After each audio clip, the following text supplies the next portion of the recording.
YCP నేత పోతిన మహేష్ కూటమి ప్రభుత్వంపై తీవ్ర స్థాయిలో విమర్శలు చేశారు. సూపర్ 6 అమలు సాధ్యం కాదని, ప్రజలకు ఇచ్చిన హామీలు అమలు చేయలేమని సీఎం చంద్రబాబు చేతులెత్తేశారని మండిపడ్డారు. ఇది ప్రజలను మోసం చేయడం కాదా అని ప్రశ్నించారు. ఎన్నికల ముందు పవన్ కళ్యాణ్ సూపర్ 6 హామీలు అమలు చేయించే బాధ్యత తీసుకుంటానని చెప్పారని, ఇప్పుడు ఏం సమాధానం చెప్తారని అన్నారు. చంద్రబాబు పాలన సంక్షేమాల కోత, పన్నుల మోతగా ఉందని సెటైర్ వేశారు. దావోస్లో చంద్రబాబును చూసి పారిశ్రామికవేత్తలు పారిపోయారని, ఒక్క ఎంఓయూ కూడా చేసుకోలేదని ఆరోపించారు. పెట్టుబడులు తీసుకొస్తాం, ఏపీ బ్రాండ్ ఇమేజ్ పెంచుతాం, అద్భుతంగా చేస్తామని చెప్పి దావోస్ వెళ్ళారు. దావోస్ వెళ్ళిన దగ్గర నుంచి చంద్రబాబు గారిని చూసి పారిశ్రామికవేత్తలందరూ కూడా పారిపోయారు. ఒక్కరు కూడా ఎంఓయూ చేసుకోవాలా. బాబు గారిని చూసి పారిపోయారు. ఎందుకో తెలుసా మీకు?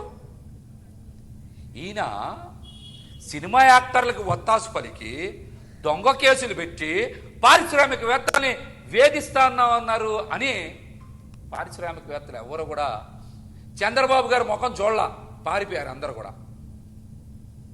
జిందాల్ గారు చూశారుగా, పక్క రాష్ట్రంలో ఎంఓయూలు చేసుకున్నారు.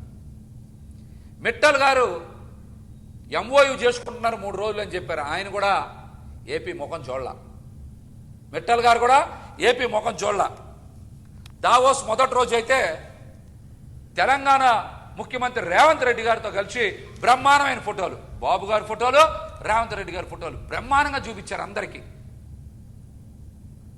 ఆయనేమో సుమారు రేవంత్ రెడ్డి గారు 1,78,000 కోట్ల రూపాయలు పెట్టుబడుల ఎంఓయూ చేసుకొని, అంగీకారం చేసుకొని, అలా రాష్ట్రంలో పెద్ద పెద్ద బ్యానర్లు కట్టుకొని ప్రచారం చేసుకుంటున్నారు. తెలంగాణలో పక్క రాష్ట్రంలో 1,78,000 కోట్ల రూపాయలు పెట్టుబడులు వచ్చినాయి. మీకు 40 సంవత్సరాల అనుభవం ఉంది కదా, 4 సార్లు ముఖ్యమంత్రి కదా, మీరు ఒక్క ఎంఓయూ కూడా తేలిపోయారేంటి? పెట్టుబడులు తీసుకొస్తారు.